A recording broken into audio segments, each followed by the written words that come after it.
What would you learn if you embedded yourself in one of the busiest heart surgical units for a year and got to observe everything?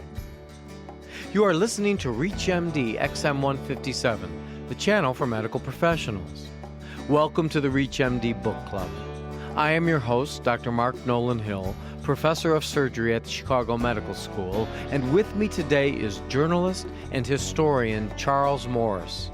Charles Morris has written for the Atlantic Monthly, the New York Times, and the Wall Street Journal. He has written 10 books, the most recent of which is based on his personal experience embedding himself in the surgical unit at Columbia Presbyterian Hospital in New York. This book is called Surgeons: Life and Death in a Top Heart Center. Welcome, Charlie. Hi, Mark. Thanks for having me. Today we are discussing your recent book, Surgeons: Life and Death in a Top Heart Center. How did you get started on this project and why? Well, I actually started out to write a totally different book. I was struck by a piece of information I saw that in 2005 we actually spent more on hearts than we spent on cars. I thought that signaled some kind of a major change, that we're actually spending more on our hearts than we do on everything to do with our passenger cars. So I wanted to look at the heart industry. And I met the guys up at Columbia.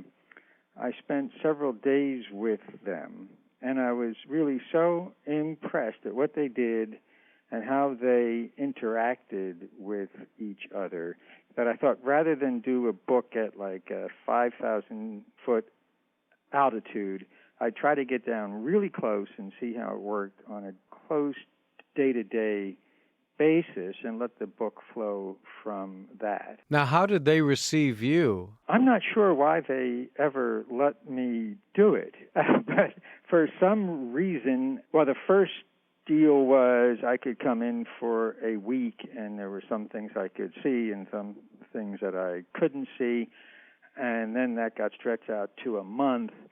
And then I think they sort of forgot that I was there. And I'm 68, and I've got gray hair. I'm a fairly non-threatening type. So I just sort of became part of the wallpaper. I also got along well with Craig Smith, who was the head. I got used to talking to him every day, and it just sort of became a very natural thing. Well, were your motivations more complex than just trying to be inquisitive as what goes on in a heart center? Actually, it occurred to me that I could write a better book if I dropped any preconceptions that I had and just let the book come. There are certain things I was interested in from the start. One was cost, one was quality control. I'd done work in the semiconductor industry years back, and I was very interested in how you manage to tight quality type things. So they were things that I wanted to learn, but I really tried my best to drop any preconceptions that I had. Now, who were you writing this book for? I always start writing books for me. What do you mean by that, sir? I try to write things that I would like to learn, and they often turn into books that obviously other people would like to learn too.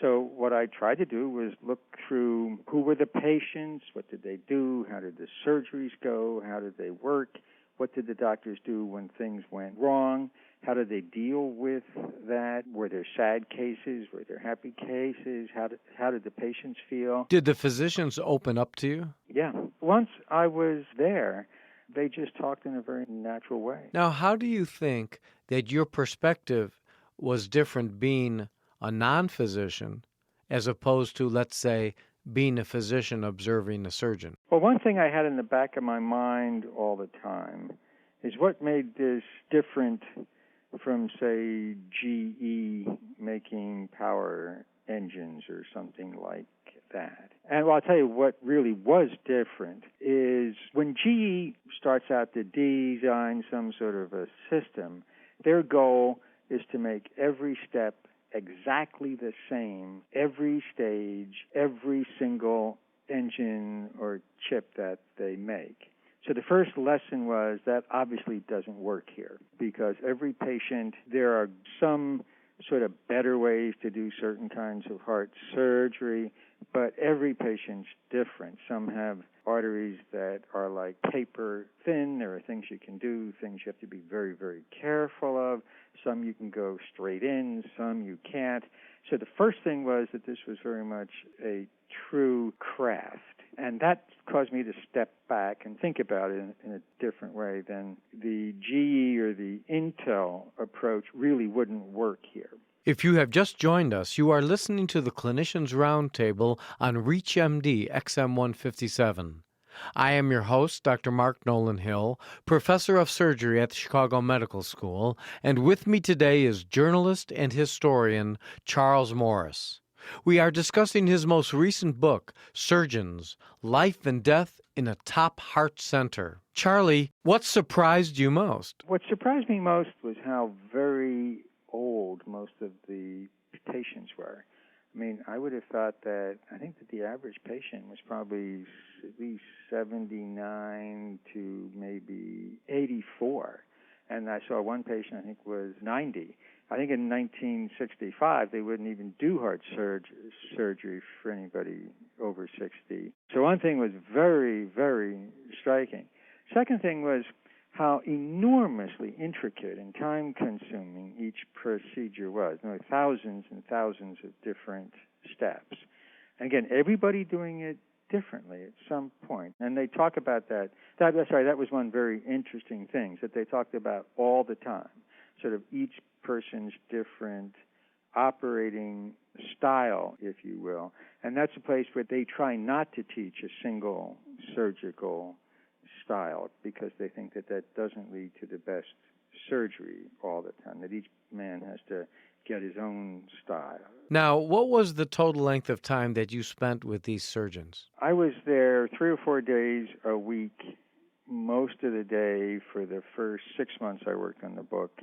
And then the second 6 months I was there 2 or 3 days a week, just pretty much all day because I was spending more time actually trying to write the book then. And I'd usually get there at 6. I rarely stayed past 9 because at that point I was just wiped. Did your perceptions change from the early part of this process to the end towards that year that you finished with them? Let me see. The main thing which I learned I was most impressed with, and this was something that I learned in a sort of cumulative way. So say one of the very first meetings I went to was one of the reasons why I thought I wanted to get down in a more detailed way. They were talking about something that had nothing to do with operating on real patients. They were talking about something to do with money or operating room schedules. But there was a violent difference among several of them, and they said very harsh things to each other, but they never raised their voices.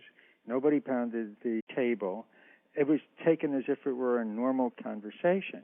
And I gradually learned in heart surgery, patients die. I mean, even no matter how good a surgeon you are, 1% or 2% of your patients will die. They really work on trying to look at what went wrong or what they did wrong and saying in very direct, hard ways that you may have done this wrong. And I found that to be, I've worked many places, and I've never seen that kind of a culture anyplace else. Well, it's interesting. You're bringing up a very important point in medicine and particularly in surgery. Did you also attend the morbidity and mortality meetings? And sometimes those can be kind of tough. What was your feeling about that? That's where it really came home, strongest. I was very impressed with the ethic of those, and no one ever got off the hook. I'll give you a case. It was a man used the wrong clamp and caused a serious injury, and he said, the nurse gave me this clamp. Well, then they just ganged up on him. No, did you look at the clamp? And actually, he said it twice. Now, the nurse handed him, and he said, no, I did not look at the clamp. And they stopped, and it was, in effect, yes, this was my fault. He had to just say it.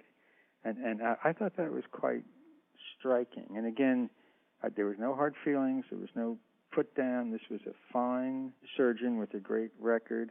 But he had to say, I did not look at the clamp. Now, you bring up a very important point, which I wonder how you view. These M&M conferences, as they're called, clearly are not supposed to be pejorative, but are supposed to be educational. Do you think, as an observer, as a non-physician, that you walked away from those meetings that they were educational as opposed to just trying to be tough on someone? Yeah, I do think that they worked because they were most of the time they were very research-oriented. What do we not know about this case? Why could this possibly have happened? And I should say, too, because they have a large pediatric practice, and for young kids and for the very old, which made up a very large percent of the people whom they worked with, it was very hard to really know what had gone wrong because so many different things could have gone wrong.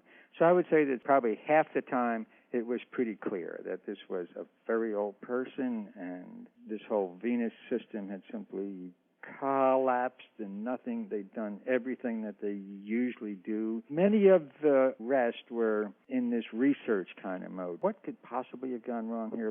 Let's try to dig back through the records, see if we can find anything like this.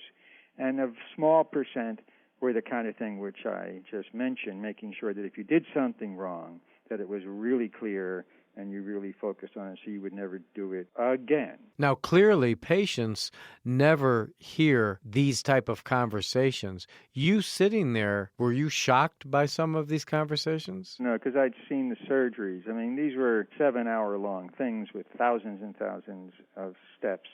The notion that you're going to do something wrong, of course you're going to do something wrong. And that's why I think, going back to that first meeting I saw, that's why they actually cultivated being able to say very hard things, but without taking offense, because things are going to go wrong, no matter how good you are. Most of the time you can work your way through, but every so often it ends up with the patient being seriously injured or actually die. I want to thank Charles Morris, who has been our guest. We have been discussing his recent book, Surgeons, Life and Death in a Top Heart Center. I'm Dr. Mark Nolan Hill, and you have been listening to the Clinicians Roundtable on ReachMD XM157, the channel for medical professionals. Be sure to check out our website at www.reachmd.com, which now features on-demand podcasts of our entire library. For comments and questions, please send your email to xm@reachmd.com. And thank you for listening.